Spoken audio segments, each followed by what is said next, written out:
What up? What up? What up? What's the word? What's happening, man? Say look like Mr. Batman.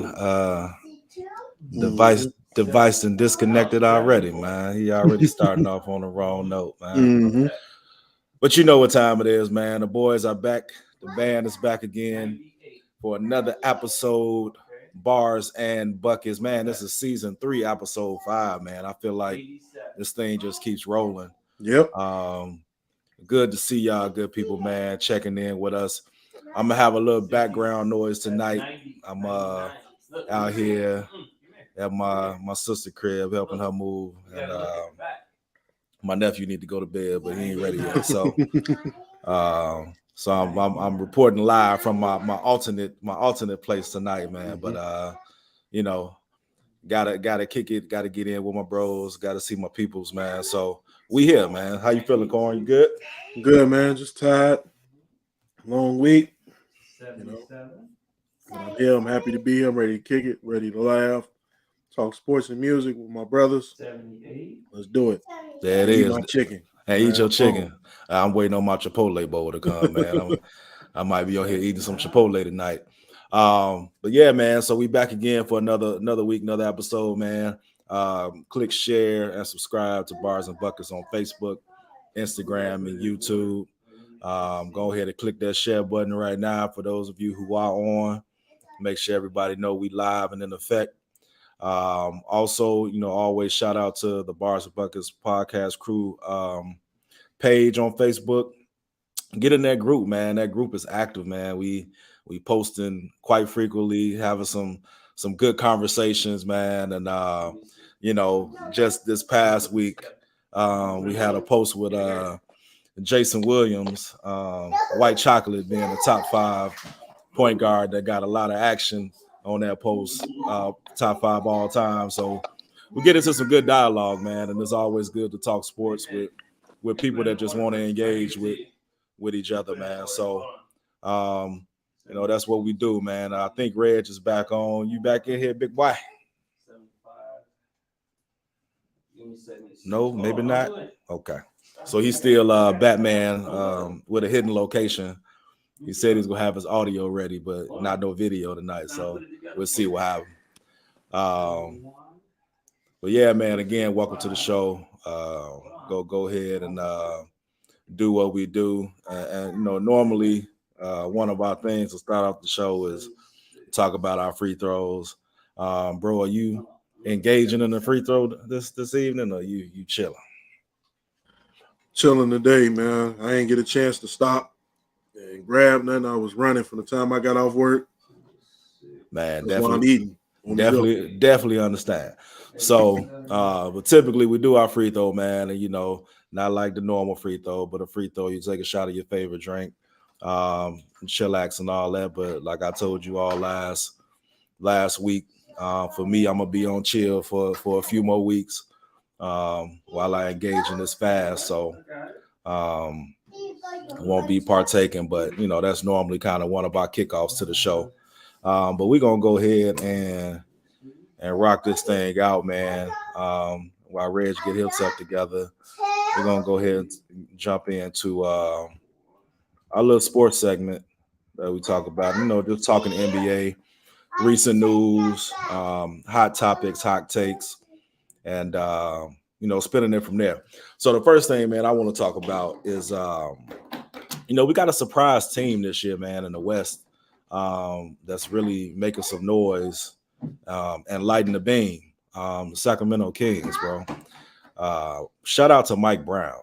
I think he deserves quite a bit of credit for kind of that culture that he's instilling over there. Definitely. Those guys come to compete. We just saw a clip the other day where Westbrook made his debut with the Clippers, and De'Aaron Fox and Malik Monk was in a press conference like, they ain't got nothing to do with me. Like, I don't care about dude. Like, we got our own thing going, right? So it's a real vibe over there, man. What you think about the Kings and kind of the direction they headed, bro? I'm excited to see where they're going, man, because I know they got a lot of talent. They had a lot of talent for like at least the last 3 seasons. It was like They couldn't put it together. It's like they got talent. Then Luke Walton went over there. That didn't work out. And we assumed Luke Walton was going to do his thing because of what he accomplished, with the Warriors, especially during that 73-9 year. I mean, most of that is really on him, coaching wise. So I thought they were going to turn the corner then. They made some player acquisitions. The only thing I'm upset they got rid of Buddy Hield. I thought they would have kept Buddy Hield to go with De'Aaron Fox and Sabonis and all that, but they wound up, piecing together a solid team. I think they are 5th in the West right now. 5th in the West, so they not only just, in the playoff picture, they like solidly in it. It ain't like, oh, we in the play-in, we got to fight to get in and all that. They're in it. So if they could at least make some noise in the first round, depending on their matchup, they can make some noise or even win that series. If they get tossed out the second, it was a successful year. Super successful because nobody had them, in the beginning. If you would have said September 2022, who your playoff teams in the West, nobody was going to pick the Kings. So, yeah, that's definitely a true story, man. And matter of fact, they are 3 now. They 3rd in the West. Wow, yeah, they doing their thing. Yeah, they 3rd in the West. They 7 games behind Denver for first, 2 games behind Memphis for second. So man, they doing on some real good things over there, man, in Sacramento. And even the crazy thing, and I'm gonna keep it a buck. When I posted about the beam, they first announced the beam, I posted in the group jokingly, like, they ain't gonna never like that shit. You know what I'm saying? I was like, man, all right. But hey, they shut me up. They shut me up. Big facts, man. Shout out to them boys, man, in Sacramento, man. They De'Aaron Fox leading the crew and Malik Monk and Sabonis. Some real dogs, man. They got some young cats that's willing to hoop. Like they like, give me all you got and we coming right back at you, man.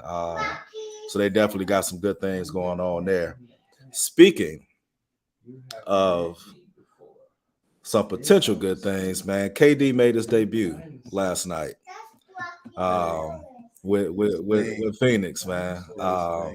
And it was quite a debut. He didn't play. I don't think he played but like 27, 28 minutes. Yeah. But his production was pretty good. I mean, you could tell, right? Like you could tell just the flow of kind of what the team was going to kind of look like. And Devin Booker is probably going to have ridiculous amounts of open shots. But yeah, man, tell me what you think about just the initial reaction to KD in that system in Phoenix. One, I was excited. I'm a Kevin Durant fan, and I was excited because, it was like, is he gonna play? Is he not? It was like I was telling you before, I'm going to the game tomorrow. You know what I'm saying? So I'm like, I want to see him. I ain't never got a chance to see KD play, so I was excited for that. So hopefully, you know what I'm saying, they don't shut him down. Because since the Bulls ain't on shit, we just shut him down. We'll play somebody else. So with their team, I mean, Phoenix, on paper, they have a really good team, but their big three is injury prone. So it's like if they can stay healthy or at least keep 2 of them, like especially Chris Paul, they're not going to win without Chris Paul. So if they can keep Chris Paul on the floor and at least Durant, they should make a lot of noise in the playoffs. Because I don't see anybody beating them. I mean, they have DeAndre Ayton. I mean, he at least can get you 15 and 8. Because sometimes he play a little timid, but just his side, he should be able to get you 15 and 8. Then I think Bismack Biyombo coming off the bench.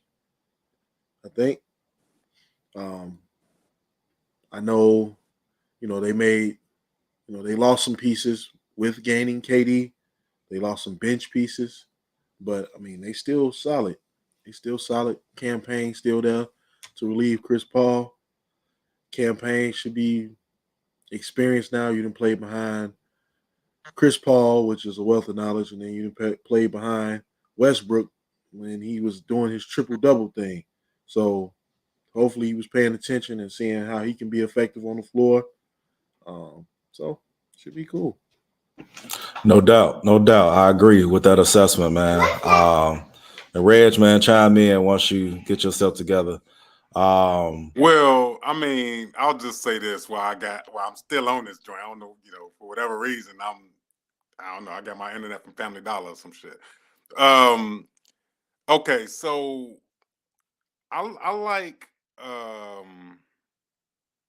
the Suns. I like how they constructed. I like the coaching. I like the they made it to the finals, so they hungry. I like Book. I like KD. I like their pieces. I just question when it's time for the get down that championship pedigree, because as we only person we know that got it is kind of KD. You know what I'm saying? I know they've been to the finals and everything like that, but when they go against, I know Golden State ain't no shit right now, and I know Steph ain't playing, but when they go against them people that has that pedigree of that wants that championship, when it comes to matchup problems, you know what I'm saying? And, you still got the Clippers, even though the Clippers been kind of like sucking a little bit since they got Brody. When you look at matchups, coaching, and culture, I don't know if that's going to be enough. I don't know. For the record, the Clippers sucked before Brody. They wasn't no shit before him. So just because he out there don't mean it's his fault. Kawhi ain't played all year, neither has PG. Don't put that on my man. He been there 4 games. They was getting their ass bust before that. Okay, well, still, I don't know. I really feel like this is the year that a younger, hungrier team like, the Kings, like Denver, like, we don't know what Dallas going to do. We don't know what, you know what I'm saying? I think a younger team is going to emerge from all the madness in the West. And I think the West is still, it's still going to be the same people. I'm saying a younger team. Like, I thought when we saw that game against the Kings and the Clippers, and both of them motherfuckers scored 160-something points, that shows we ain't afraid of nobody big three. You know what I'm saying? So I feel like all that hype. Now, I ain't saying that the Kings, if they meet the Suns in the 7-game series, they're going to win, but it's not going to be, they ain't going to sweep them. You see what I'm saying? The younger teams are going to show this year why, okay, we coming for that. I could see that. I mean, but a lot of the younger teams have developed over the last two years or so. I mean, you think about Memphis, who wasn't really, I mean, they were there, but they wasn't really a legit, threat. And now, they're competing at a different level. But we always talk about playoff, the difference between regular season and playoffs. We always, narrow that down and talk about how you have to have that factor, right? Now, we talk about health, right? But we also talk about experience. Those are two things when playoff time come around, you can't teach those, right? Like you have to be healthy and you have to have that experience, because you're going to go through quite a few things in a stretch of a playoff series, and you have to be able to weather storms and compete at a different level. So definitely feel where you're coming from with that. But they got some pieces to make it happen, though. We do know that, but they just got to stay healthy. But what if how about this? What if, let's just hypothetically say the matchups in the playoffs. Let's say we do get a first round Golden State and Dallas. Who you got for that? So let's do the hypotheticals, right? Right. Let's do the hypotheticals. So right now, because we don't know the play in right now. Dallas is 7, Minnesota's 8, Utah is 9. The Lakers will be in it. New Orleans is 10. Lakers will probably be in play-in, but we're gonna get to that in a minute too, and talk a little bit about that. But let's just say what we do know. So right now, Sacramento and the Clippers will play in the first round, 3 and 6, 3 seed and the 6 seed. Phoenix and Golden State would be a first round series, 4 and 5. All right. I'll probably say Memphis and Dallas. So a 2-7, right? Memphis and Dallas will be a 2-7 matchup in the first round. And then let's just say for the heck of it, just to make it spicy, Denver and LA, Denver and the Lakers are 1-8. Right? Those are some pretty intriguing matchups in the first round. But bro, I know this ain't gonna sound, but right now We're used to it. If if Phoenix and Golden State play first round, Golden State not about to lose to Phoenix in 7 games. They not about to lose them in 7 games this year. Phoenix just put that team together. Golden State has a record of they had the same 3 players for low power. Please years. Charge. They gon'. I just Low don't see power. now. Please They charge. might win a couple games, but I feel like Golden State gonna beat them in 7 games. Yeah, I mean, if we talk about the if we talk about who's been there and done that, then if we go 7, sure. But we're saying this based off the fact that both teams are completely healthy, correct? Completely healthy, right? Completely healthy. I'm assuming by time playoff time, Steph, Clay, and Dre gonna be good. Yeah. I mean, they've been there, done that. So completely healthy. If it goes 7, yeah, I will put my ducks in on Golden State just because they proved that they can get the job done. Okay. You know what I mean? But if it was like, if we talking about, they got a potential to close out in 6, I think they could close out in 6. Who can close out? Phoenix? Phoenix. You think Phoenix can close out Golden State in 6? If we're talking about the potential of closing out, I think they could close out. But if they give them an opportunity to go to game 7, it's a wrap.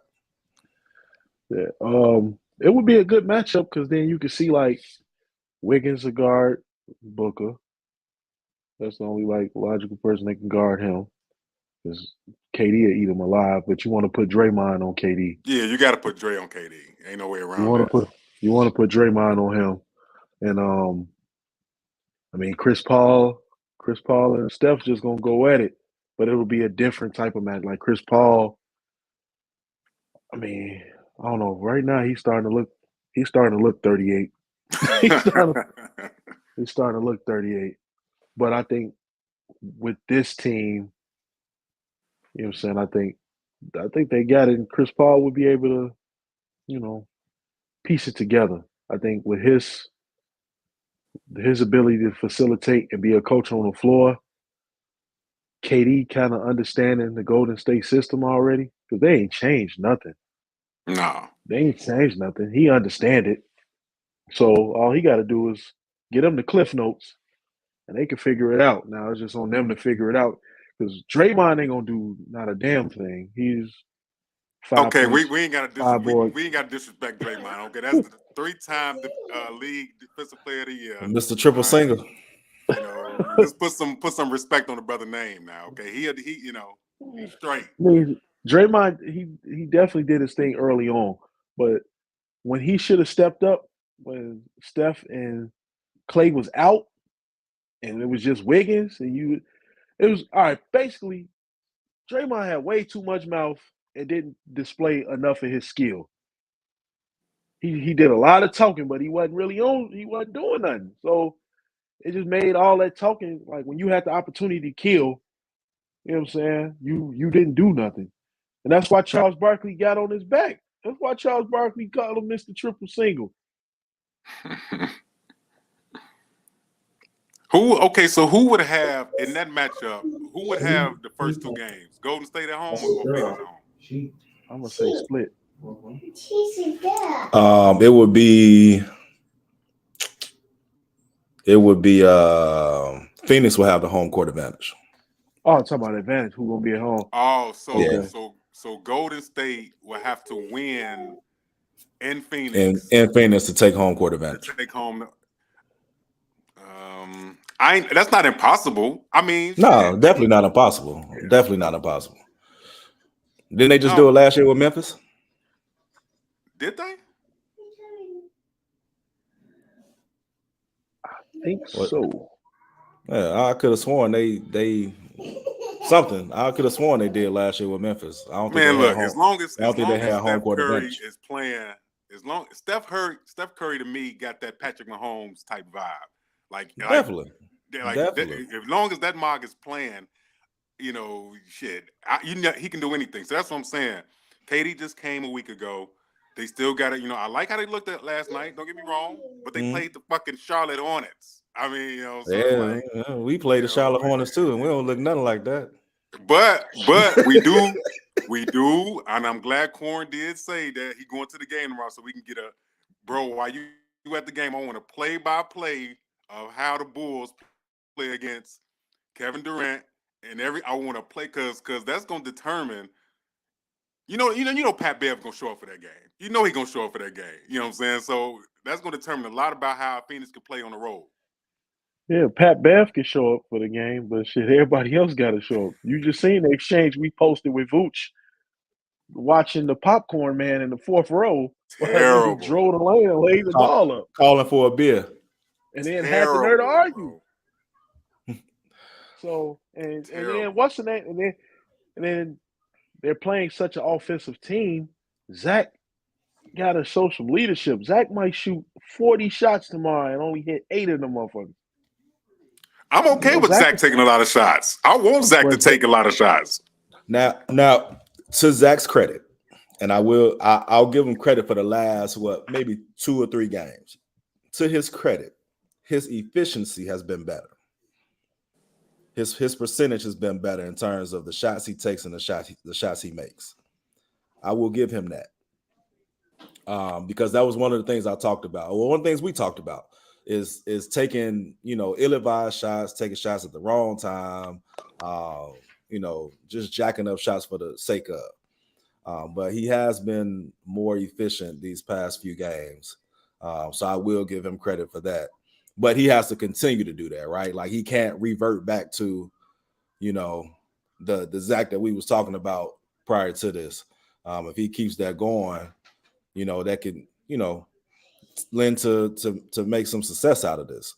But no matter how much we score, man, if we don't play no defense, it don't matter.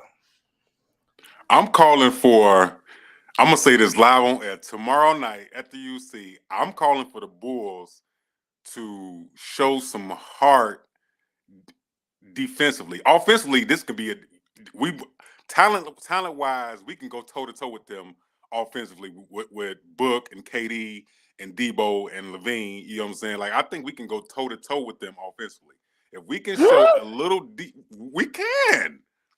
we can go toe to toe offensively. Hey, KD is better than 4 of the niggas that start. I give him that. Devin Booker is better than at least 3 of the hairs. Like KD gonna get his 20. He gonna get his dub to 25. I give him that. Book probably gonna get his dub to 25. But Debo and Zach can easily combine for 50, 60 points too. You see what I'm saying? Chris Paul gonna have an easy 15. Easy. Off Patrick Beverly? Easy 15. Pat Bev ain't gonna be out there all 48 minutes, man. I thought he's starting. He ain't starting over there with the Bulls? Yeah, he's starting. Oh, he gonna lock him down. Man, look, I ain't gonna say he gonna lock him down, but he gonna make CP life hell getting buckets. He gonna make his life getting. But then CP gets to just sit back and really, like, you can't double down. He can dish the ball, find him a little corner, and just stand. Because you still got to remember DeAndre Ayton out there too. And okay, Vucevic, so what's your prediction tomorrow? Who you got winning tomorrow, bro? You gonna beat us. So as I told one of my coworkers, I say I'm going with the Suns, just on how bad because the Bro, the last game they played, they was up a dub and only won by 2. Yeah, Against that was the Detroit. Pistons. I Against know. Detroit. I know. Detroit. I know. We are a better team than Detroit. Yeah. We're a better I agree. team than Detroit. And we barely beat Detroit, so you put the best scorer in the world on the floor. And we let Bogan Bondagovic or whatever you call it score 38 points last night. But that's the theme of the Bulls. The Bulls get up for good teams. They suck against bad teams. They've been showing us that all year. They play great against the good teams, but the weak teams we struggle with. You see what I'm saying? And it's at home. So I don't know. I feel like it's gonna be one of them games. But that's what's so frustrating, man. Like that's what's so frustrating, bro. Like they don't have, and I wish teams would just be real with themselves, but they don't have the ability to just turn it on, turn it off, man. Right. Mm-hmm. Like they not equipped that way. And tomorrow, if the Bulls want to win, Andre Drummond should have more playing time than Vooch. I agree. I agree with Definitely agree with that. Andre Drummond, they should switch roles. Put Andre Drummond, put him out there for that 30 minutes, whatever Vooch averaging. Put Drummond out there and see what happens. But see, Drummond, I thought because we know Vooch is such a bad defender, they would have him play with Drummond because Drummond is going to eat up the boards and the blocks, and he's going to help on the weak side D. And he's going to rely on Vooch to be that, I guess, stretch 4-ish because, he has some assets offensively, but he's such a liability defensively. I thought Billy was going to put that group together. But no, Billy started, I think the other night he had Pat Bev, Caruso, Levine, Debo, and Vooch. And it's like, I know he like playing like small ball, but that's not going to work when who the fuck going to get the rebounds and push it in transition? Right, because Pat Bev ain't really good at pushing the ball. Ayo is better, and Kobe White is better at pushing the ball than Pat Bev.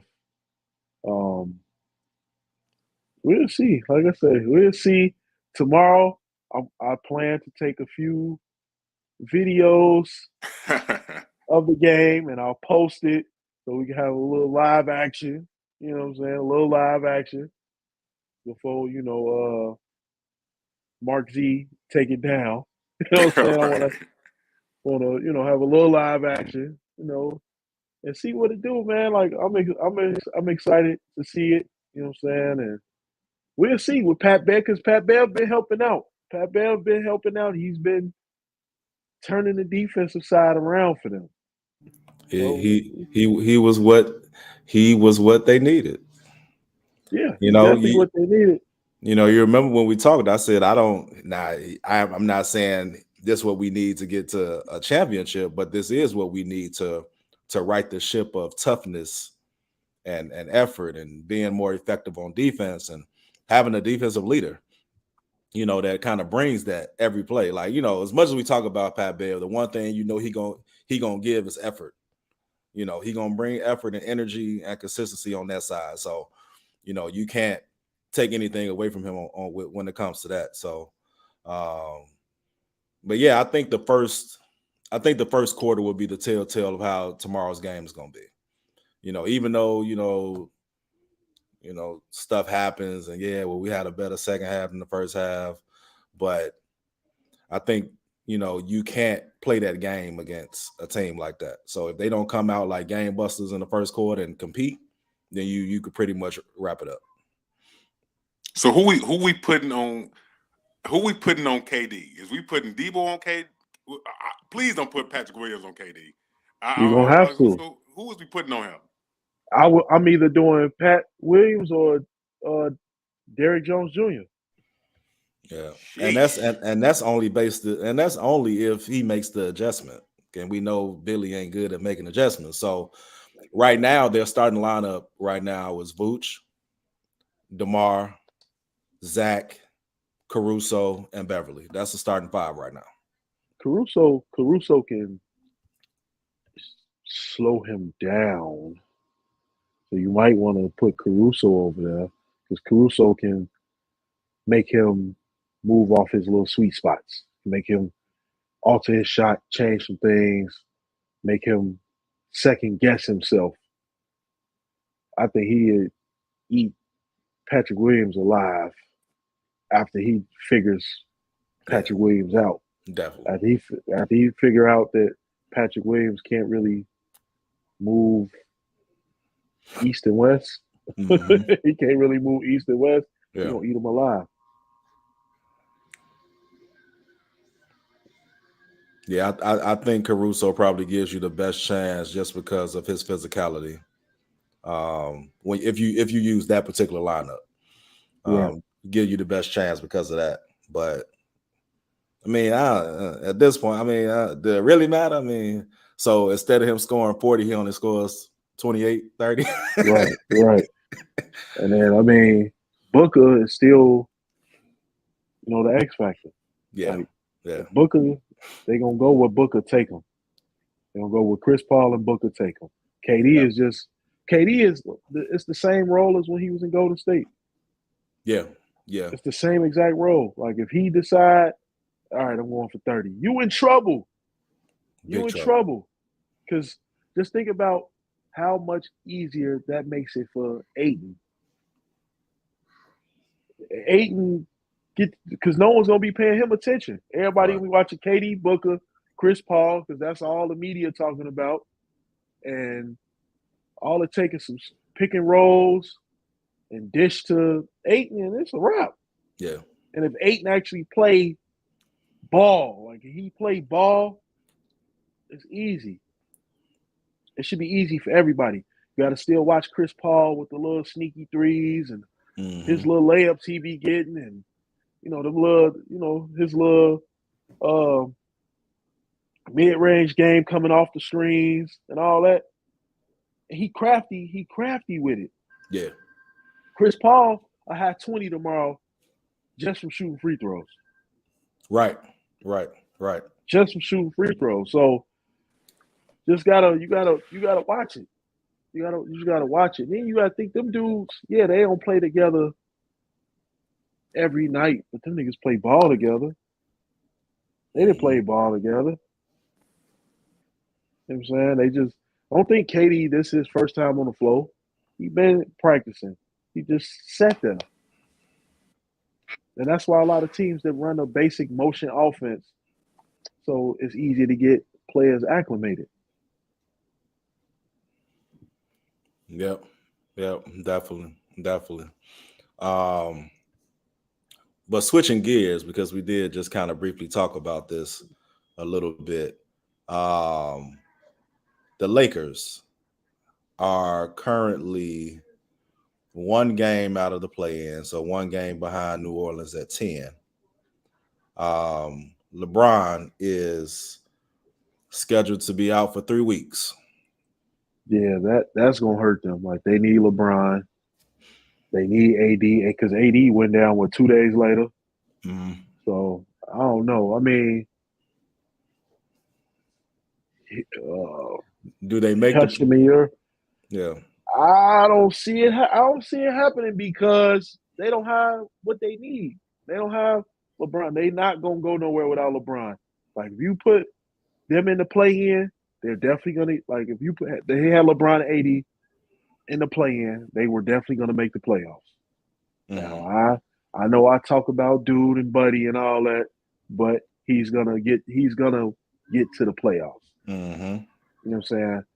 With AD, and I mean you got D'Lo out there that's a facilitating guard. Like you got another ball handler out there that can actually pass right with LeBron. So yeah. They could have got creative. They could have got real creative. And then Hachimura, as I say, pronounce his name. I used to call him Fake Giannis. Fake Giannis, right? Hachimura. Yeah, Hachimura. Like he can hoop. Yeah, he can hoop. And then Jared Vanderbilt been balling, and you put him out there with Gabriel. Yeah, man, it's a wrap, bro. Yeah, they have it. Like who did they play? Was it Saturday or Sunday? Jared Vanderbilt was going Going off. off. Yeah. He was going off. Was it Dallas? Dallas. I think it was Dallas. Yeah. It was Dallas. Yeah. He was going off. He was playing the gap. He was getting steals. He was creating his own fast break. He was going. He was balling. Yeah. So I mean, if they would have had LeBron and all they would have been. They definitely would have made the playoffs, man. Definitely. Yeah. So do they? So without LeBron for 3 weeks, but everybody else is there. Do they still kind of hold tight and get into that play-in position? I mean, AD gotta be aggressive. AD tends to just go with the flow. I'm out here. Mm-hmm. If I get 20, I get 20. If I get 8, I get 8. It don't bother him. But if he go out there like, I'm going to get 30 and do what we know he can do, and that's why people get on him, because we know he better than what he display on the floor. Definitely. You know what I'm saying? That's why people call him brittle boy and glass ankles and whatever else they call him. But that's because we know he better than what he displaying. Yeah. So they got. How many games are they back? They're only back 1 game from the 10th seed. Oh, okay. And it's like 3 from 5th place. Maybe or 3, maybe 4 games from 5th place or something like that. Yeah. But they got a ball though. Like, I mean, you can't play around in the West. You can't play around. I mean, they just lost to Memphis. I mean, they wound up getting Dallas though. Yeah, they lost 1 and then came back and won. Yeah. But so yeah, they're gonna have to tighten up, man, because let's see. Let me see who's their next game. Let's see, I'm sure they so they playing the Thunder today. No, oh my bad, I clicked the wrong thing. I think they played them yesterday. Yeah, so they play the Timberwolves tomorrow. And they are literally right there. They're 8. The Timberwolves are 8th. So remind me of how the play-in goes again. The 7 and 8 play and the 9 and 10 play. Yeah, the 7 and 8 play, the 9. So right now, Dallas and Minnesota will play. The winner will be the automatic 7th seed. Okay. Then you have the loser would get a chance to play the winner of Utah and New Orleans. So whoever wins the 9-10 goes on to play the 8th seed. Whoever loses that 9-10 is just done. So basically, in that 7-8 spot, if you lose, you get a chance for redemption. It's not a one and done. So you can still make the playoffs if you win that second game. Man, giving the niggas a lot of chances now. Okay, cool. A lot of chances. You know? Yeah, I mean it's that era of basketball. You know, it's the participation trophy era. You know, yeah, the Kumbaya era. So where are the Bulls? The Bulls are 10? The Bulls right now are 11. They are 1 game behind Washington at 10. And then they had to lose to Washington. No, they beat Washington when they played. They beat Washington. Yeah, they two games behind Toronto at 9, 2.5 games behind Atlanta at 8, and 4 games behind Miami at 7. So basically, Toronto, Washington, and Atlanta and Miami is the teams that's standing in our way from making the playoffs. Well, I mean, making a play-in.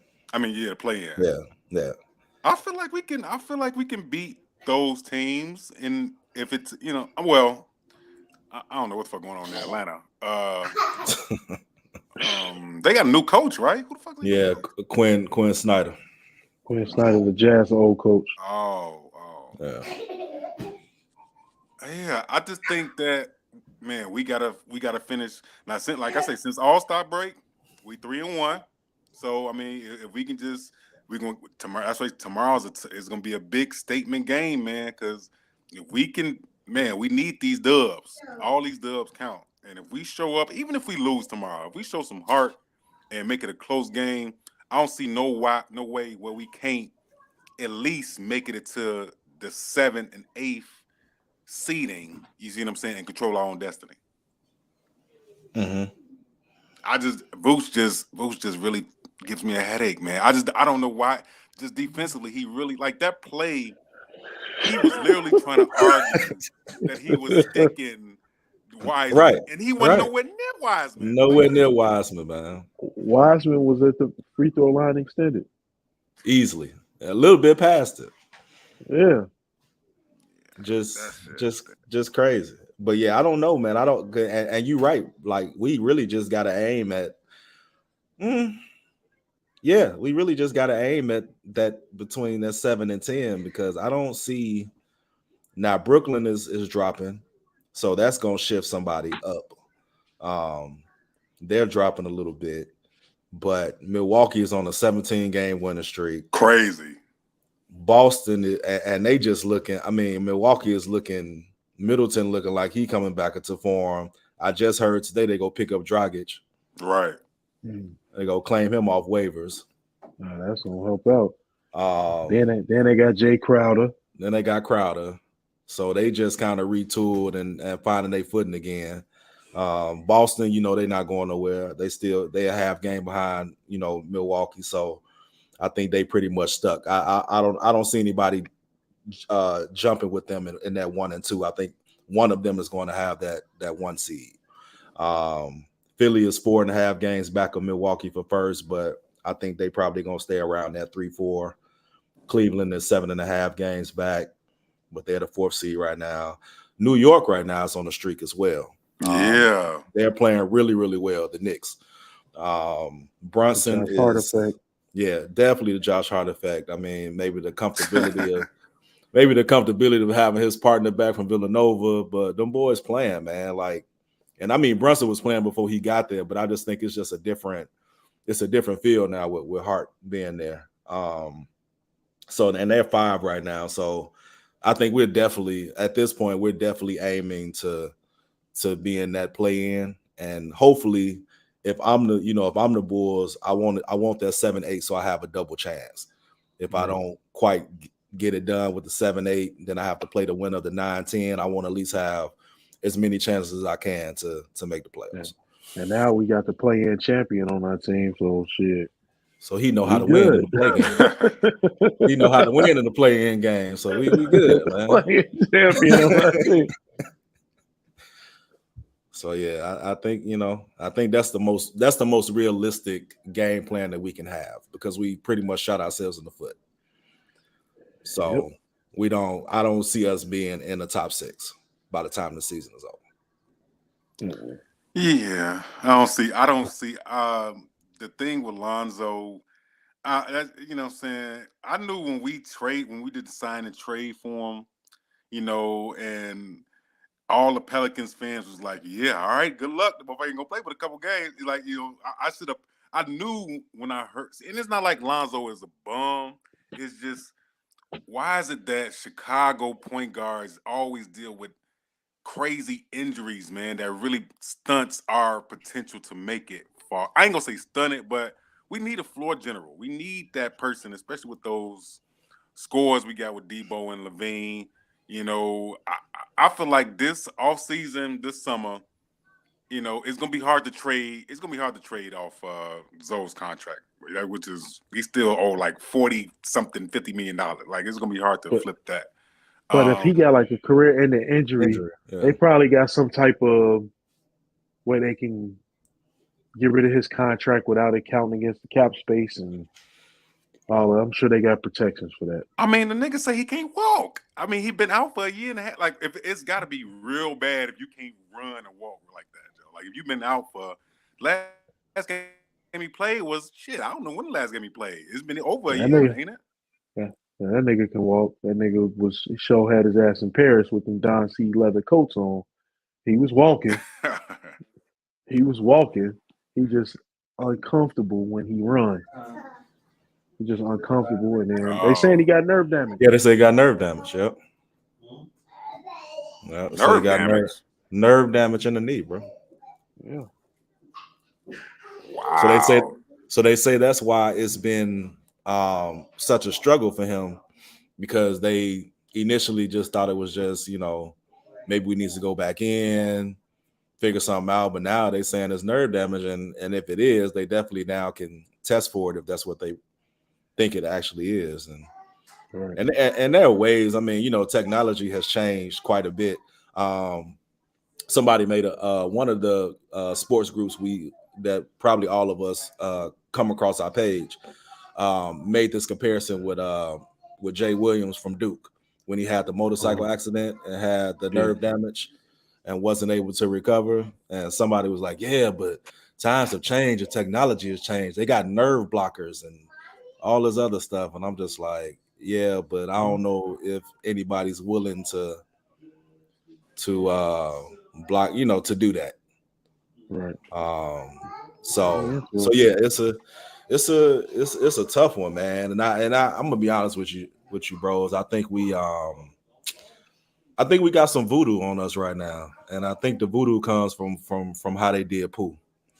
I think just him trying to come back from injury and just that whole process, I don't think was done right, man. And I think karma is kind of taking its place, especially at the guard, the guard position. Yep. What is the solution though? Like, okay, like we all agreeing that the Bulls ain't gonna win the championship this year if they even make the playoffs. I'm hoping they make the playoffs, but we know Pat Bev ain't the solution moving forward. We know Ayo is a good complementary. He's a good player, but he's not I don't know if he's the answer as far as a starting point guard for the Bulls. Do we look in free agency, which I don't know the free agent guards that's out there, but do we have to make a trade or because that has to? And AK already said one of his plans is to try to re-sign Vooch in the summer, which whatever the fuck. But what we need to answer that.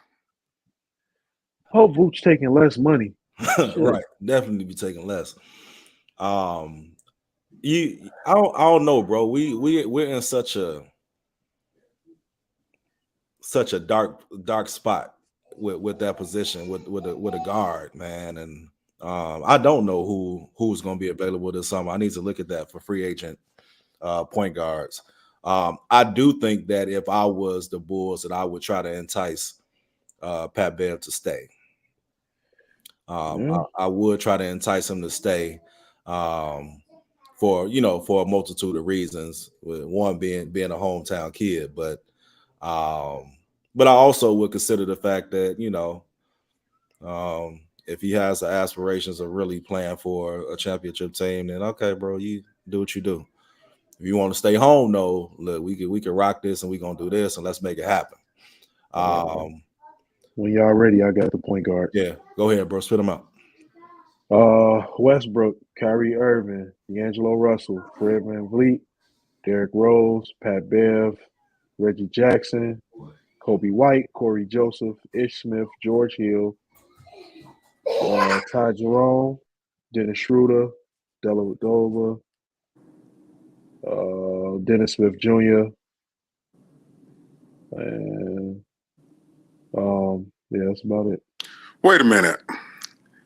Fred VanVleet is a free agent? Yeah, that's what it says. Ain't he from the crib? Yeah, Rockford. Oh man. Well, we cheap. We can't.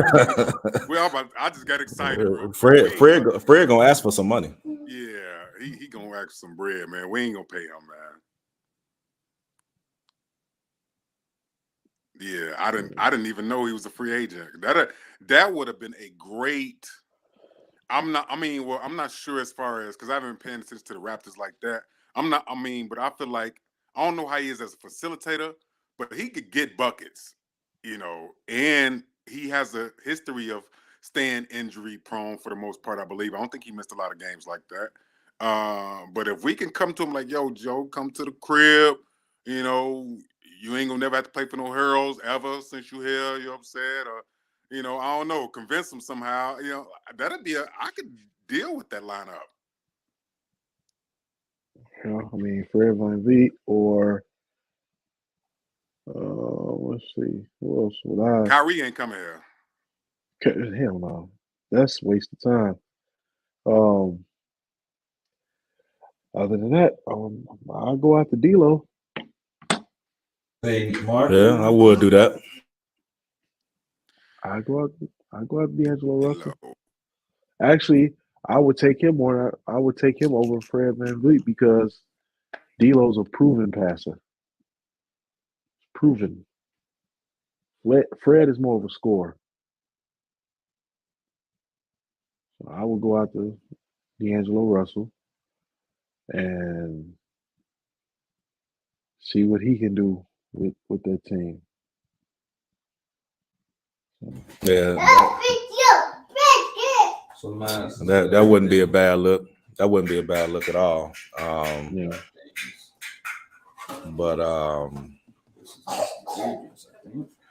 yeah, that wouldn't be a bad look at all. But yeah, I don't know, man. That's just a tough spot, man. That's a tough spot for us to even. Right. Because I mean, outside of the first four,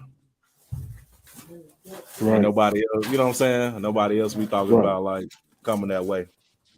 Right. Because Russ ain't coming here. Kyrie, none of them coming here. None of them. So it's a waste of time. So they better draft. Try to find a decent guard in the draft. Or, because they better not lose anybody. Because Kobe White could very well go somewhere else and do his thing. Go somewhere else. I can see Kobe White like coming off the bench for Trae Young in Atlanta. I can see him coming off. Yeah, yeah. I can see him. Yeah. Definitely that, man. And LaMelo out for the season too with that fracture. Yep. Just bad luck all across the board for the ball kids. Yeah. I think they said Steph is scheduled to return Sunday too. Okay. So Well, that might be a little spark. Might be a little spark for them to keep the ball rolling. Them Bucks are pretty bad. Yeah, the Bucks doing good. Let's see what we got in the NBA tonight. The Mavs and the Sixers are squaring off right now. Mavericks are up 110 to 89 with 110 to 100. Yeah. 10 minutes left. Yep. In the fourth quarter. Pacers and the Spurs. Pacers up 54 to 50 in the second. Get ready to go into halftime.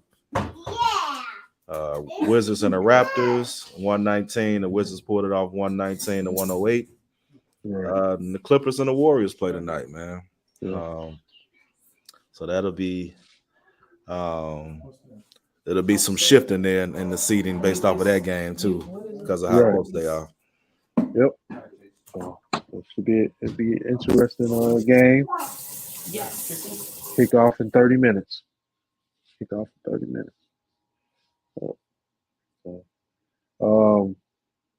Let's see what else we got.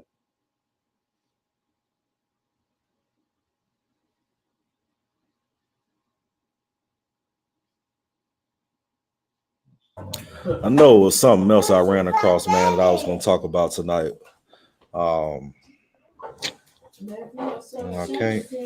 can't see it. We want to sit right here. I hope they know me. Tubbs, Phillip.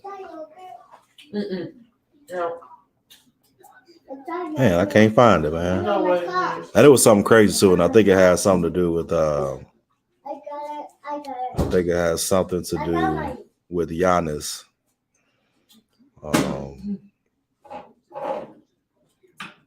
That's what it was. So, people was making this big fuss about he was on a late night show or something like that and reading prompts off the screen. And everybody was taking the quote like he was just saying it by himself and just making a big deal out of it, man. But I thought it was hilarious, man. Like whoever came up with it, right? They was on point, right? But he said something about KD, but then there was not someone else he said something about. So it wasn't just KD. They just took the KD one and ran with it. But I mean, Giannis can say that. Giannis is champion. Giannis been MVP. Giannis, But I mean, it was all in jest. It wasn't really him coming at him. You know what I'm saying? It's just the media looking for something, a hot take and something to drive on. So, I mean, it is what it is. They can figure that out in the finals. It's really a You talking problem. about Giannis? What he said about KD? Yeah. Yeah, man. I mean, he was reading a prompt. I honestly, yeah, man. But I think that I ain't even gonna lie. I think the Bucks gonna win it all again this year, man. I feel like that they're same thing I was saying about Golden State, about that pedigree and that edge. They won a chip before. They got a leader. They got role players, and they on a 17 fucking game winning streak, man. Like it's, I don't know. I feel like Boston gonna give them a run, but I feel like in the end, it's hard to stop that man Greek. And unless he in foul trouble or he injured or something, I see them going back to the finals, man.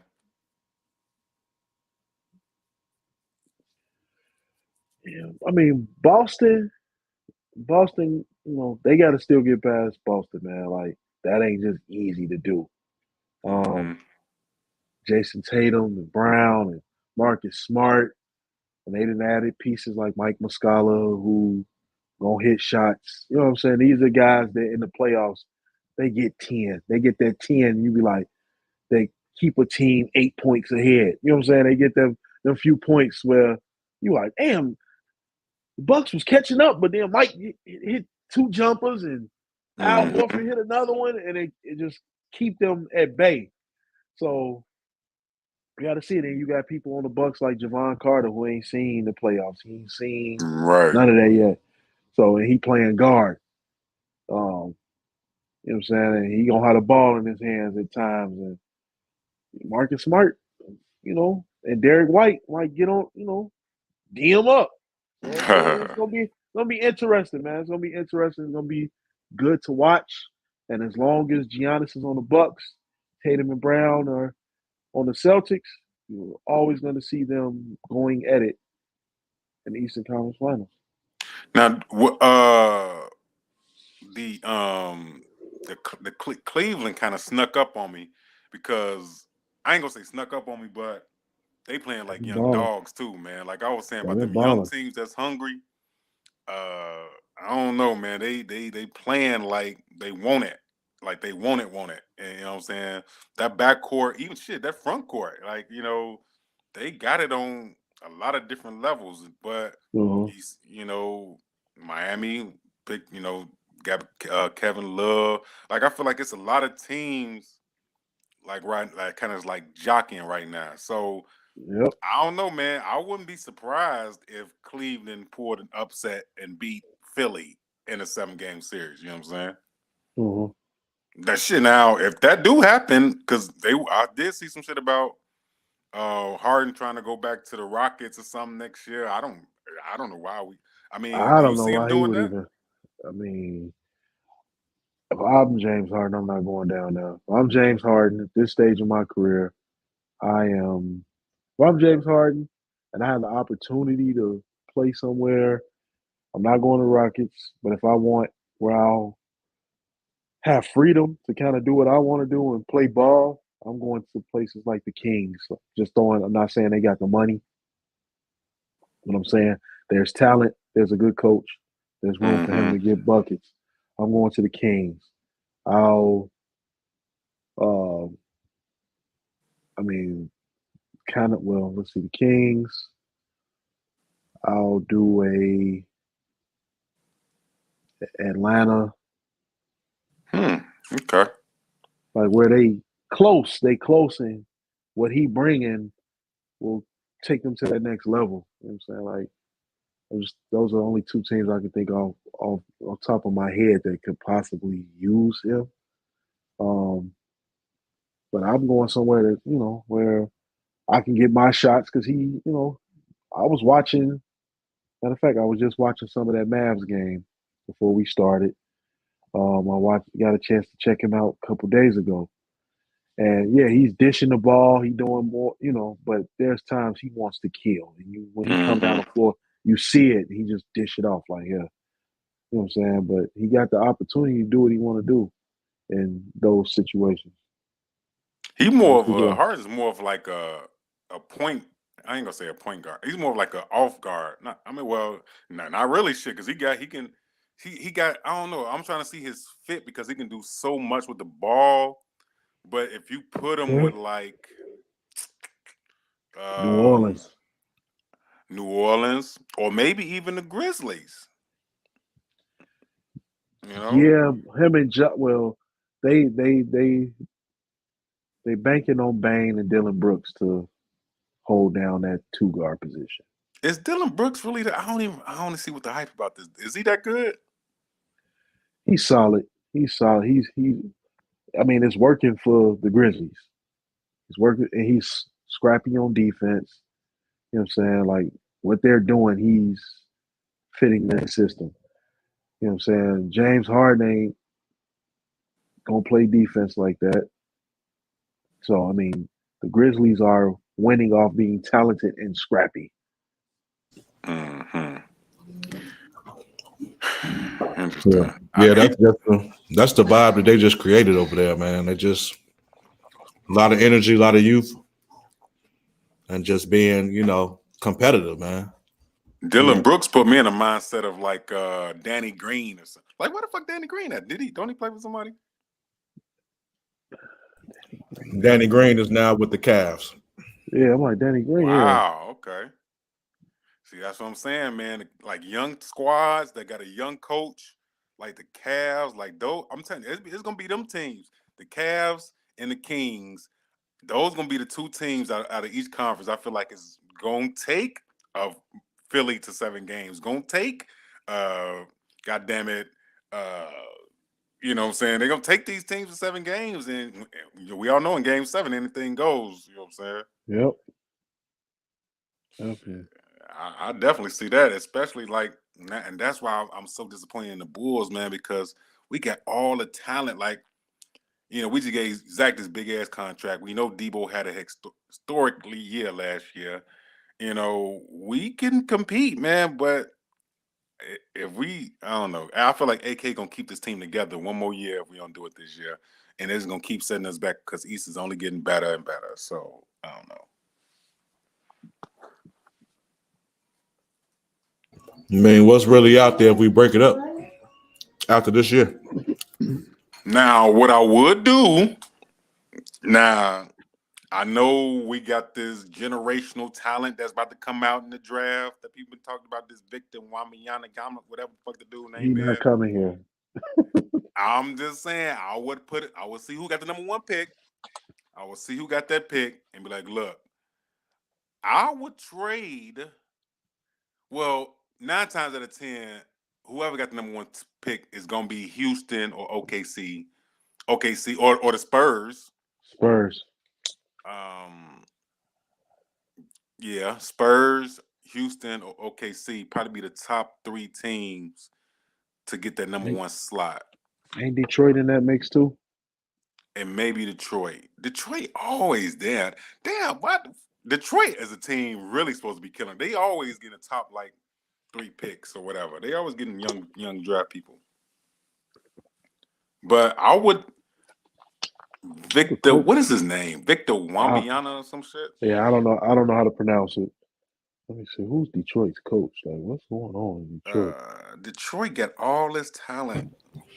That's Dwayne Casey is Detroit's head coach. He's still a coach? Yeah. So Detroit is 15-48. San Antonio is 15-47. And Houston is 13-49. So those are the jeez. Yeah. They suck for real. Yeah. What's OKC? Yeah. OKC ain't in there? OKC is 28-34. Damn, they balling. Shit, they got the same record as the Bulls. Yeah. All right. Well, yeah. I guess if that's the case, I mean, I ain't know the Spurs was that bad. I mean, Pop ain't gonna want to Yeah. come back to a rebuilding team. I mean, the nigga's 79 years old. So we going the Spurs gonna have to do. They're gonna have to try to make some type of win now moves because getting the #1 pick and getting Victor, whatever his name is, I mean, Pop is used to winning championships. You know, I Yeah, don't think well, he's gonna stay Pop, around for that. but Pop is also tired of what the NBA is producing. Like he just, I see him this year or next year is a wrap for him. He just gonna gracefully bow out. It's time. He ain't got nothing else to prove. Yeah, nothing else to prove. He can finish his career because as go back upstairs in the front office. That was his original job anyway. Mm-hmm. I That guess. was his I original mean, job. well, it's They interesting to gonna see keep how it's him going around to. the team. They ain't gonna just let him ride off into the sunset. They're gonna keep him around that team. Pop is San Antonio. Yeah, I mean, I feel like it's they younger. They need to just keep going. They got all young pieces. I mean, they got some dude over there with green and yellow hair. I don't know what the fuck his name is. Nah, Uh, that's the dude that wear number 10. I don't know his name, but he wear number 10. That was Rodman number. Jeremy So he Sokan. yeah, Sokan. so as long as he has that number, he's giving Rodman a shout out. Like he's dyeing his hair as a tribute to Rodman. okay. I guess. Um, well, while we're talking about the NBA, before I get up out of here, I definitely want to switch gears and talk about this story that I'm kind of following. I've been following it a lot with the NFL and the draft, and of course because the Bears have the #1 pick and they have the most cap space, this is the first week of the combine and everybody's doing their drills and things like that. I've been paying a lot of attention to what's going on with Derek Carr, with Aaron Rodgers, with Lamar Jackson, with the quarterbacks, with Bryce Young, just the whole is giving me that excitement feel because free agency starts in 2 weeks. The draft is coming up pretty soon after that. The Bears are saying that they getting all these calls and they may trade the #1 pick before free agency starts. Then out of nowhere, we get the news that the projected #1 pick out of Georgia, what's his name? Carter. Yeah, I Yeah. believe his name is Carter. Jalen Carter. Jalen Carter had an arrest warrant for high speed driving, which may have Racing. caused someone to pass away that's on his team and things like that. And people are saying his draft stock is going lower. I just want to know y'all opinion on what's going on with the whole field of the NFL and the draft and the free agency. Like, I know y'all team with the Patriots, y'all still, whatever. I don't know their cap situation. I don't know their draft order. I know that they got some free agents they trying to resign. You know what I'm saying? So just what is y'all feeling about what's going on with the NFL right now? Because I'm excited to see what the Bears are going to do, if they do trade it and how far they're gonna trade it back, and if we gonna like put together a package because it finally came out that the Cardinals are looking for a second round pick for D Hop. Even though I heard Cleveland was trying to get D Hop. But if we can put together a package with the Cardinals and get D Hop, I mean, I don't know. Just tell me what y'all feel is with what's going on. Well, it's gonna be a sad season without Tom Brady, but Oh my God. it'll be exciting to see like the direction of a lot of teams because now we got Pat Mahomes and them. They didn't won, and it's a lot of talent out there. So be cool to see, like I said, where it goes. And the Bears, they just got to make the right moves. I'm not, I mean, I'm from Chicago, so I support them, but I'm not a Bears fan like that. But if they can somehow get DeAndre Hopkins and they can keep Montgomery and Khalil Herbert and bring in defensive pieces and offensive line. You know what I'm saying? Maybe spend some of that 100 million on all, was it 150 million or something? Like 125 million. Get some pieces on both sides of the ball to help out, and then just really work with Justin Fields this summer. Like he should be somewhere right now and somewhere warm throwing a football right now. He should be somewhere watching tape. And hey, last season you had a tendency to do this on third downs. We gonna work on you not doing that.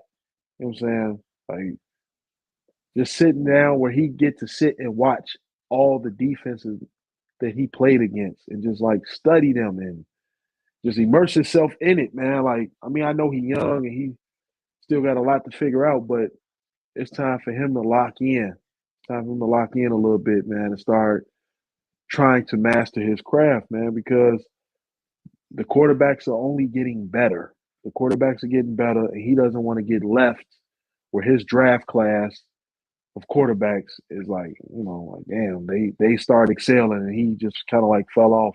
And, once the guys come in behind him, you mess around and not be the quarterback too long. The Bears may decide this ain't working 2 years from now and be somebody else that's QB1.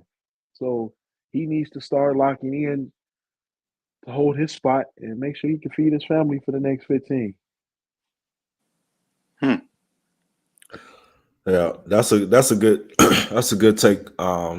Good take, bro. I think anytime you have a number one pick, you need to see your options.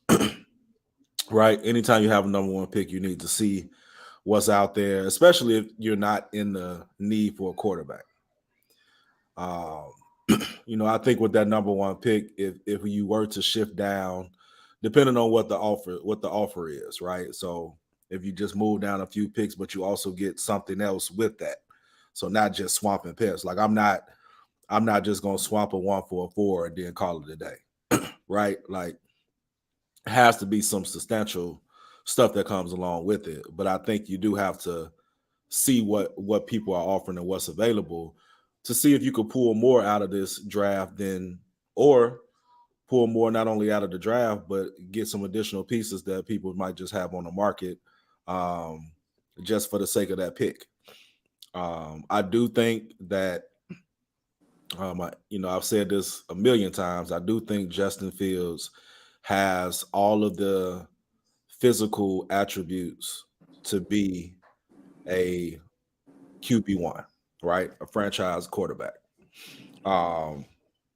What needs to get better with him though is one, his progressions. As he's reading the field, he needs to read the field better. He needs to be quicker with his decision making. And then he needs to learn when and when not to do things. So don't turn the ball over at costly times in the game trying to force a play.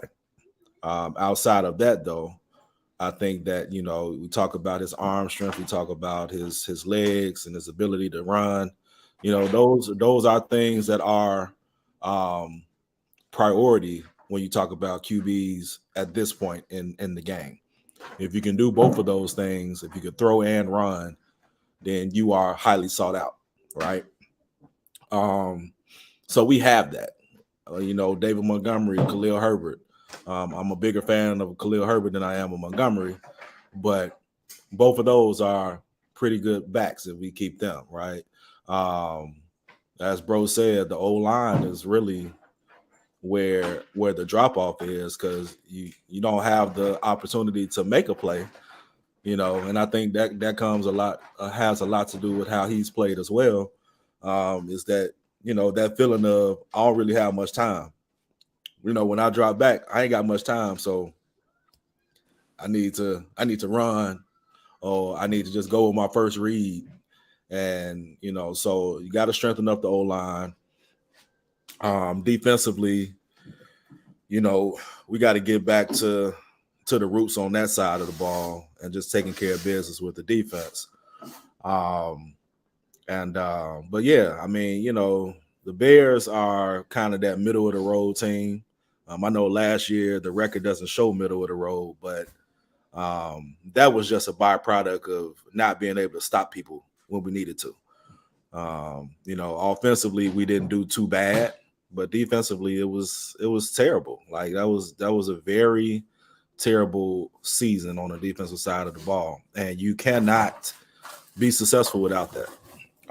So where we stand, we need to see what's out there with that number 1 pick, but we also got money to spend. So now I'm really looking at Ryan Poles, and I'm really saying to myself, okay, they said that you were this guru. Like they said that you knew how to make things happen with money. All you needed was the cap space. All you needed was the draft compensation. Like all you needed was these things to pull a team together. So this is going to be big on him this year, this summer, with the draft and going into the summer. This is going to be big on him as a GM to kind of show, what his capabilities are. So the Bears, I agree with both of y'all. The Bears, like we said, they sit with the number 1 pick. Everything is in their favor. They sit with the number 1 pick.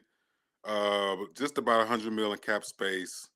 They led the league in rushing last year, Joe, with a terrible offensive line. So you got something to build on.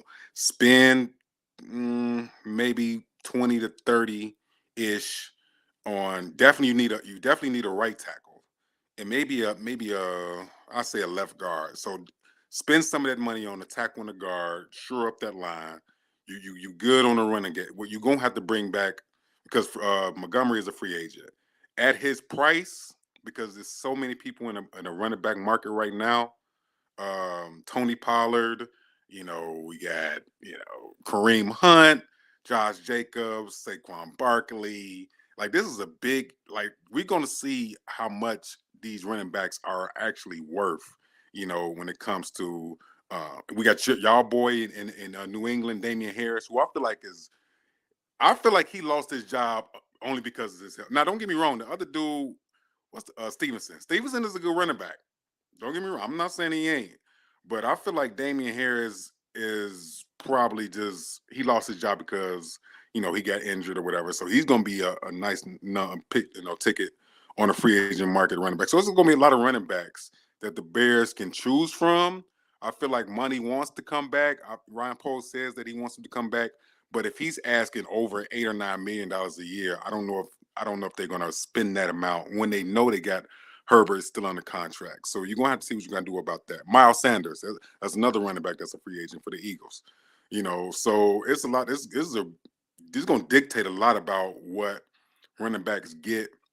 And then you got Saquon, who's trying to get Christian McCaffrey money, which is almost $16 million a year. So I'm interested to see what they're going to do when it comes to the backfield, because like they led the league in running last year, and that's because they had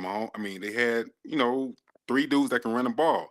So I don't think they're going to try to specify on Fields running as much. So you need a two-headed monster in that backfield. So you're going to see what you're going to do with the running backs. I really feel like they need to go out and get D-Hop or Michael Thomas, who's reportedly either going to get cut or traded. I think it's going to get cut. His cap hit is, Michael Thomas' cap hit is ridiculous. So he's probably going to get cut. So there's options out here to get a number 1. Claypool is not a number 1. Mooney is not a number 1. They're good number 2s that they can, they can get you some yards, but you need a number 1. Offensively, defensively, it's there for us. We have the money and the tools in the draft to totally change our defense around. So yeah, it's about right what Ryan Poles gonna do, man. It's all that for him right now. Yep, all his for the taking, man. Like this is, if anybody ever had a shot to say this is why I'm here, this is why I deserve to be here, this is it. Right. Now, would you throw some money at Tony Pollard or Kareem Hunt?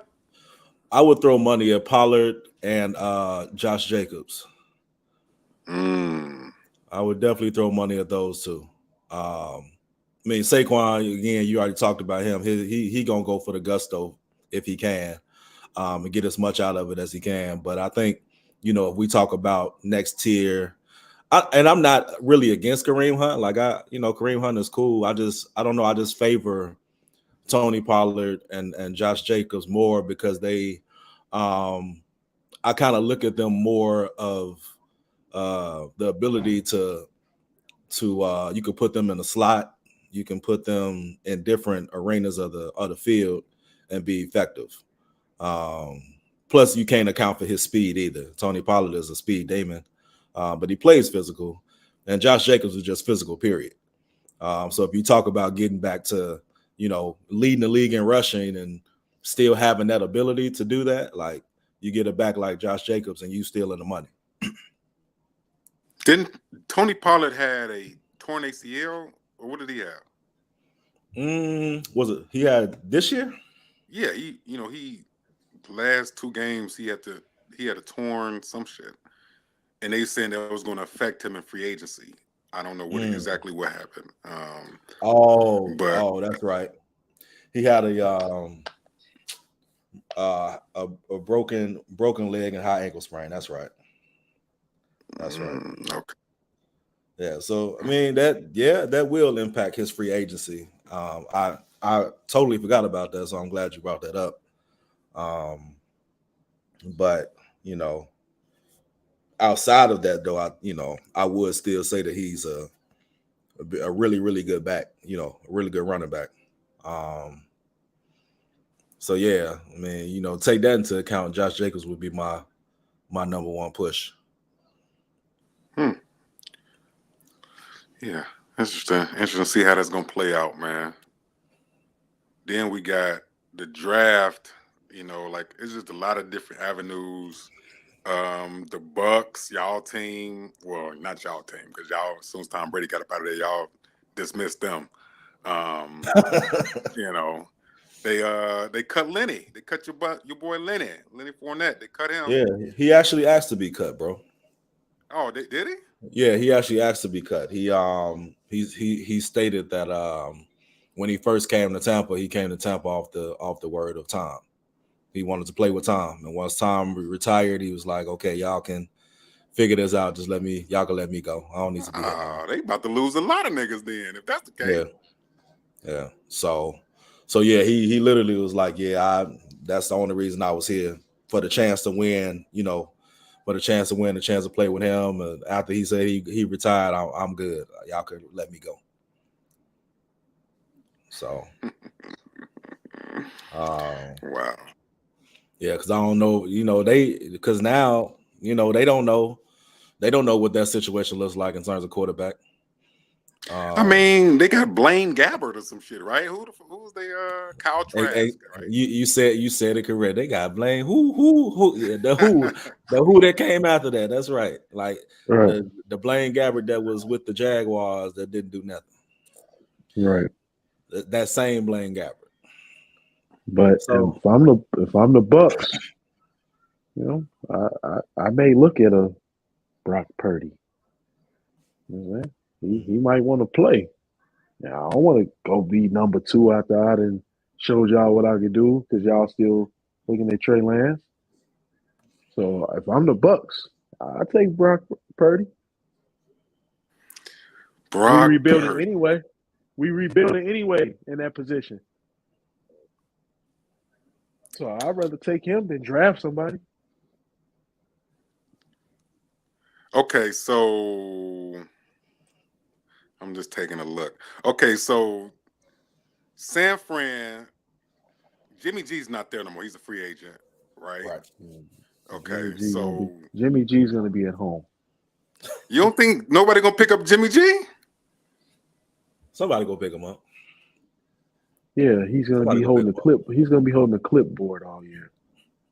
He's gonna be talking like this.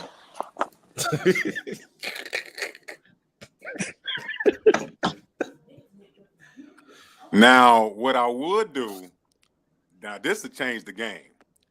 This will set the quarterback market in free agency like on fire. If Mitch Trubisky went to the front office, it's like, look, I know y'all going a certain direction with Buddy. I just want a chance to start over somewhere. Do you know how many teams will line up to sign Mitch Trubisky, former Pro Bowl quarterback? Like, y'all so disrespectful, man. Hey, man, you gotta let me know how much Mitch is paying you off air to be making these comments, man. How much this man paying you under the table? How much money you getting under the table, bro? Tell me what team wouldn't be better with Mitch Trubisky. The Commanders will be better with Mitch Trubisky. The Texans will be better with Mitch Trubisky. You know what I'm saying? The Colts. Like, he would come in and he would instantly change these franchises. You know? That's what the Steelers thought too. Hey man. Mitch is done. Mitch is out here like Tim Tebow years over with. That shit over. That shit OVA. Wow. Over. Bro, he may be on a roster next year, but he ain't getting no snaps. I promise you. Who was that he was in Mahomes and Watson's class, right? Mm-hmm. For quarterbacks. Yep. Dropped the ball, man. Dropped the ball on that one, brother. He was just in a bad situation, man. That's all. You know, he still made the Pro Bowl. You know, he still showed flashes. I don't know, man. He need to be in the right situation. That's it. That's it. Hey, check this. I know you're talking about draft being traded down for draft pick. So check out these mock trades. Carolina receives the number 1. The Bears receive the number 9, 39, 9, 39, and 45. The 2024 first and second round picks, and then the 2025 first round pick. That's a hell of a haul. That's a hell of a haul. I might consider that. You might have to consider that one, right? Yeah. Let's go to this one. Houston receives. Oh, yeah, that's not gonna be a hell of a haul. But Houston receives the number 1. Oh, what? Okay, yeah. I don't even want to read that one. I'm gonna read it anyway because I just started. Houston receives the number 1 overall selection and Chicago's 3rd round pick in exchange for a number 2 overall and the first pick in 2024 and 2025. That's terrible. Yes, that's not moving the needle for me. Absolutely. Indianapolis receives the number 1 in exchange for the Bears getting the number 4, number 35, and the first round selections for each of the next 2 years. 4, 35, and 2 more first round picks for 24 and 25. It could be more than 2. Could be more than 2 if they end up, if they end up getting more first rounders. I can deal with that. I feel like if the Bears, in order to move off the number 1 pick, you have to. This don't come around all the time for GMs in front of us. You have to capitalize off this. So if you do move it, it definitely has to be for a slot that's within your range between 1 and 5. Mm-hmm. But if it's more than 5, you definitely asking for multiple first round picks in the future. So I would say at least 2, because Jared Goff got traded and that was like the number 3 pick, right? I think the Titans traded 2 or 3 first round picks to go get Jared Goff, and that was like number 3 overall. So you got to capitalize off this. True. Yeah, you definitely got to get a haul back.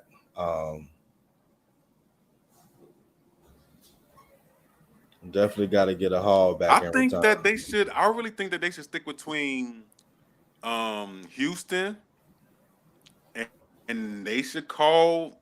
I like the Carolina idea, but you want to Carolina get was bad. impact. You want to get great draft position. Yeah. So it's interesting to see how it's all gonna play out, man.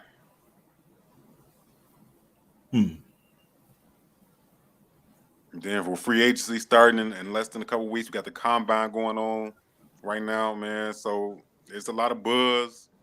I think Derek Carr gonna make his decision between the Saints and the Jets within the next few days.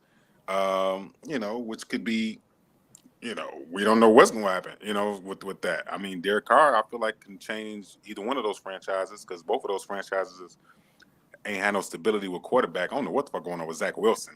That's an example of an overhyped quarterback in the draft, combine, and everything like that. He went number 2 overall, and that ain't worked out at all. Yeah, very. That scouting piece is critical, man. Like, when you doing a combine and you're looking at film, that scouting piece is critical because you got to really be able to you really got to be able to see the potential impact that person's gonna have on your roster. And the harder piece, I think why I give Mitch such a hard time coming out when he got drafted is because I didn't think there was enough film on him for us to draft him that high. Yeah. You know what I mean? So I think that's why I give him such a hard time. But if you when you take people in that top 5, top 10, like they need to have substantial film because you want to see how they operate in multiple arenas. You want to see how they operate when they win, how they operate when they lose. What kind of teammate they are. What do they look like on the field when things are not going right, things going wrong. Just all those type of things, man. You got to have that film to kind of go through and dissect, along with having that conversation from a personal level, with whatever prospect you're trying to draft. But I don't think you draft. I think this is a little bit different from like the NBA. The NBA, the higher draft picks are more like prospects, right? So you draft in the NBA on the potential, what they could potentially be. The NFL, I think you draft people that are at least in the top 10, you draft people that should be ready to play from day one. What do y'all think about? I don't know if y'all follow this brother or not, but what do y'all think about Anthony Richardson from Florida? Anthony Richardson is a really unique quarterback. I watched him play a little bit this year only because he's in the SEC and Bama's in the SEC. So he has really his physical intangibles are really good. The dude is a freak. He's a freak of nature, but he struggles from some of the same deficiencies that Justin does too. But will he be drafted? Absolutely. Will he go first round? Depending on how many people need a quarterback, I think so. Will he go top 10? No. Yeah, I think if you put that brother in the right system, you gotta. I think you got a franchise. He just needs the right system, and I think he needs like maybe 1 year of sitting behind somebody. But I think he can be really special, man. I think he can have that Lamar Jackson type of impact where everybody thought Lamar was going to be, a wide receiver. Or he was cool at Louisville or whatever. They drafted him, you know what I'm saying? Just, but no, Lamar showed you give me the opportunity. I can take, I've seen Anthony Richardson, AR-15 as they call him. I've seen this dude throw that nickname the longest pass. It already has. And Joe, like I feel like I'm telling you, you put him in the right Minnesota. Go draft that dude, man. He got it. No, there's no doubt that he got it. Like he got the intangibles. I think that, even if you were to play him right away, I just think you simplify what you do. You simplify what you do based off his strengths, and you just let him grow. Like you let him see the game and see the difference from college to NFL, and you just steady throw some different things in once you see that development happen. I think a lot of times what we do with younger quarterbacks coming in who aren't really quite ready, you throw this ridiculous playbook at them, man, and they ain't that type of speed with the windows closed quicker. You're not getting away with that last minute throw like you did in college, so it's just a whole different beast. Yeah. I don't know. I'm like I said, I'm really been engaged with this stuff over the last few weeks, man, paying attention to what's gonna happen with the draft and the free agency, man. So just something to keep our antennas up a little bit on, man. So and then you got Bijan Robinson, the dog running back, man. From like Texas, yeah. So it's a lot of people that I'm gonna be a little bit more engaged this year than I am in normal years with the draft and free agency, just to see how it goes. Definitely got some talent coming out this year for sure. Yeah, so but with that, man, if y'all got something else, man, y'all shoot it off me or whatever. Corn, anything for you? Nah. No? All right. Well, if that's the case, bro, close us out, man. You know how to do it. All right, man. You know the vibes. You know how to do it here. Bars and Buckets, your favorite sports and hip hop podcast to come tune in with the bros with, man. Be sure to follow us. Facebook, Instagram, IG, man, YouTube, of course, Bars and Buckets, man. If you're not in tune, get in tune. You know the vibes. Please be sure, man. I've been trying to, tell people about the Bars and Buckets page on Facebook, man. It's super lit. We get new and new people come in each and every day, man.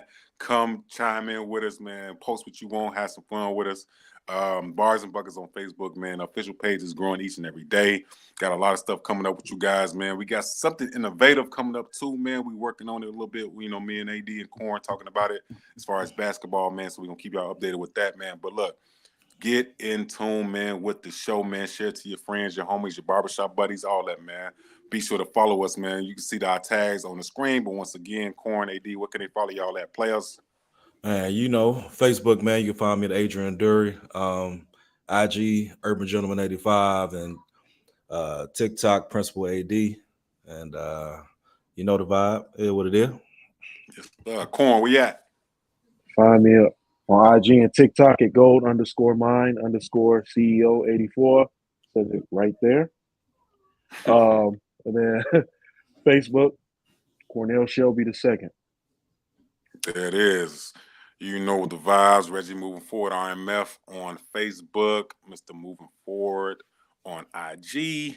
So, man, y'all tune in with us, man. Get in tune. We're going to see y'all next week. And actually, like we said, it's a big game tomorrow for the Bulls, man. So hopefully the Bulls can – I'll even go a step further, man. If the Bulls beat the Suns, if they beat the Suns tomorrow, I'm going to take 3 free throws. Kicking off the show next week.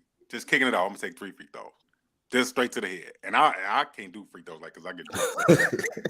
But I'm a not – because I believe they have – this is a prime opportunity to show, we serious about – because they come up, they play good against these big teams, man. They suck against bad teams. So, Corn's going to be there. I'm pretty sure he's going to be drunk already by the time he's already in there. So, we're going to see. For sure. Right. So, y'all know the vibes, man. We're going to see y'all next week, bros. I'll get at you. Much love. Peace out, y'all. All right, man. Take it easy.